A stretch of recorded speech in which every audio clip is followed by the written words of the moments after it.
Hey, what is going on, my YouTube family? This is your boy Mike Jacks with eXp Realty based out of Orlando, Florida.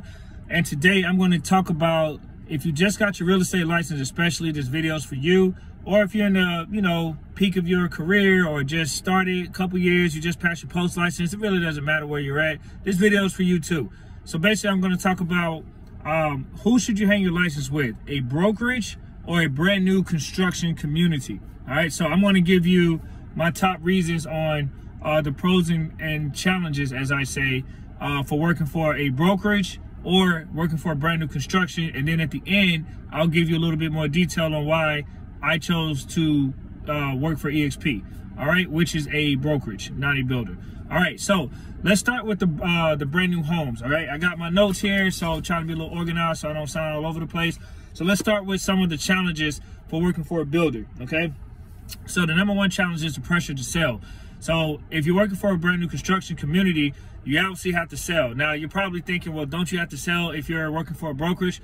Yeah, you do to make income, but there's no pressure. It's not like your broker's going to come to you and say, hey, what are the numbers? Why aren't you selling this and that? I mean, you hang your license with the broker.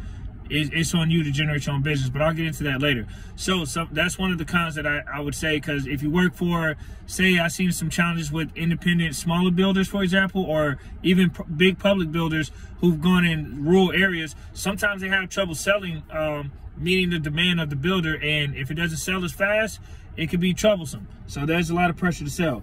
Number two, you're confined to one community. So it's not like you can bounce around and venture out. Wherever your community is, that's where you're going to work. So you don't really have a lot of flexibility in that aspect. You're kind of contained to one area. All right.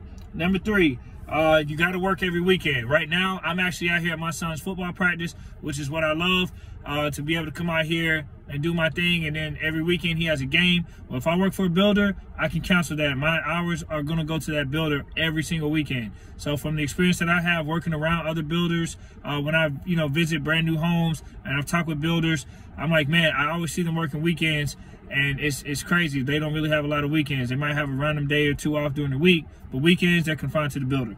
So let's see. Another point is, yeah, you have to move to the areas of demand. So let's say, I mean, that's not a bad thing, because then that means you're selling, you sold out. But let's just say, like, hey, you've already built up in the city, now you got to go further out. Well, if you live like in Orlando, and let's say you build up all of Orlando and there's not a lot more land to build on, now you're gonna have to start driving an hour, maybe an hour and a half away, because you've already built up and there's only but so much brand new construction that can go up once it's already built. So if you live in Orlando, and you're working for a builder, you might have to go like an hour and a half to the next community that the builder's building at, and that's going to be a commute for you. So it could be a long drive in addition to long hours. And another one I would say is, let's see here.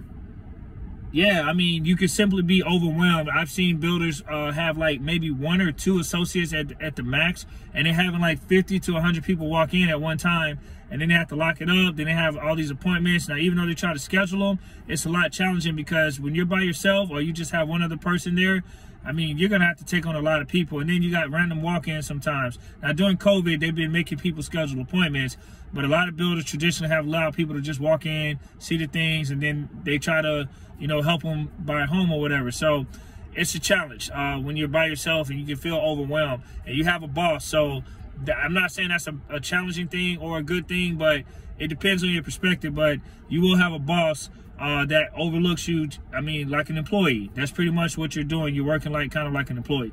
All right, so now that I got through some of those, let's go through some good things about working for a builder. I will say it is very consistent. Although I mentioned earlier about people walking in randomly, or even if they're scheduled by appointment, the good thing is you got business. You have consistent business. So, it's a great thing when you work for, especially a big brand name builder, and people are just going to walk through the door just on the name alone. That's a pretty good thing. It's kind of consistent, so that way you can get some sales. The salary. Some builders work differently. Some of them have a salary base, or they might have a loan. But what that means is, you basically get paid a base salary. So if you don't do sales for a couple months, you still have money in your pocket. So if you're just getting your real estate license and you need some money right away, working for a builder is probably a better option, because you have some money income right there, you know, if you don't have nothing saved up. So that way you can get paid at a base salary. Now keep in mind, if you don't do some sale for a few months, once you actually do a sale, they're going to get some of that money back because they give you like a loan. So that's kind of how it works. So, but if you got people walking in, you shouldn't have a problem with making consistent income and making a sale. So yeah, the marketing. The marketing is done for you, so you don't have to go out here and pay for a lot of marketing. I mean, if you work for, you know, a big brand name builder, you got a lot of that marketing and material already done for you, so that's a good thing. Now, I don't know how true this is, but from a lot of my builder friends that I talk closely with about builders, I hear a lot of them don't really have to pay for the MLS because the builder has all that stuff done for them. So that kind of goes into marketing. If that's true, then hey, you just saved yourself about $500 a year, because you don't have to really worry about using the MLS in that way. Your company does all that for you. Yeah, and like I said, you get clients walking into you. Business is pretty much in your face all the time. So even though you're extremely busy, it can be overwhelmed to work long hours, you got a lot of clients, and you can pretty much, if you're good at what you do, hey, you can close on a high percentage of them, if not all. And the last benefit I'll say, and I'm sure there's more, you get benefits and insurance. Kind of like, I mean, you're basically like an employee. So you get benefits, you get insurance.